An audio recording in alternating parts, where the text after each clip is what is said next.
Olá, meu nome é Lúcia Santana, sou professora de História e hoje a nossa aula será sobre o período regencial. Na aula de hoje nós vamos aprender sobre os antecedentes à regência, o próprio período regencial e as revoltas ocorridas e as consequências. Em 1831, Dom João VI, que estava em Portugal, morre. E pelo direito, quem deveria assumir o trono português era o seu filho mais velho, Dom Pedro I, que já estava no trono aqui no Brasil. Então, diante da pressão, tanto portuguesa, para Dom Pedro I ir para Portugal, assumir o trono, quanto à insatisfação aqui dos brasileiros com o imperador, Dom Pedro I assume o trono de Portugal. E aqui no Brasil também, pela questão de direito, quem deveria assumir era seu filho, Pedro de Alcântara. Só que ele só tinha 5 anos de idade. Pedro de Alcântara, ele era uma criança, tinha 5 anos, e posteriormente, quando é nomeado imperador, é que ele se torna Dom Pedro II.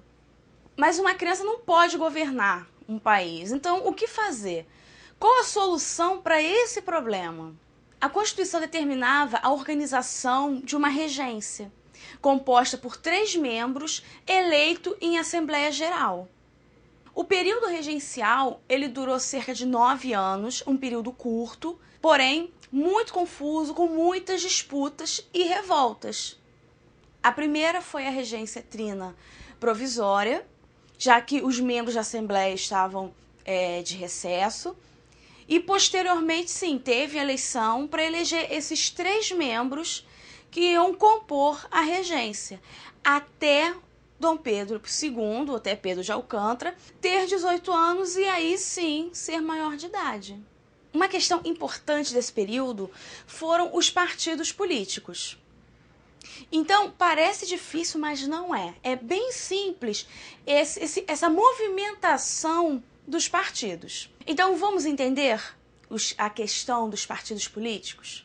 Os integrantes desses partidos, eles pertenciam à elite agrária e comercial e não existia a participação popular. E também houve uma alternância de poder. Uma hora um estava governando, outra hora outro. Também houve uma alternância no poder. Uma hora era um partido, depois outro. E não, eles eram contra a qualquer mudança na estrutura, tanto política, administrativa ou econômica. O fato de estar no poder era somente para garantir os seus direitos. Então nós temos agora o Partido Restaurador, que era formado pela elite comercial e desejava a permanência do sistema político. Eles lutaram muito pelo retorno, pela volta de Dom Pedro I aqui para o Brasil. O Partido Moderado, ele era a favor de uma monarquia e escravista. Como eu falei anteriormente, nada de mudança social, política ou administrativa. Permitiam até algumas reformas, algumas mudanças, mas nada que atingisse os seus privilégios. Eles pensavam da seguinte forma: primeiro eu. Se não atingir a minha condição, os meus privilégios, tudo bem. E com a morte de Dom Pedro I em Portugal, não tinha mais sentido existir o Partido Restaurador. Então esse partido, ele se une ao Partido Moderado, já que na base, em comum, eles tinham isso, essa manutenção dos seus privilégios e do poder. E também tinha o Partido dos Exaltados. Os exaltados, eles lutavam por mudanças mais radicais, mudança na Constituição, um sistema federalista, e eles estavam mais concentrados no Sul. Mais adiante nós vamos ver que esse partido liderou uma revolta no Rio Grande do Sul. Esse partido ele não chegou a assumir o poder, mas lutava para isso.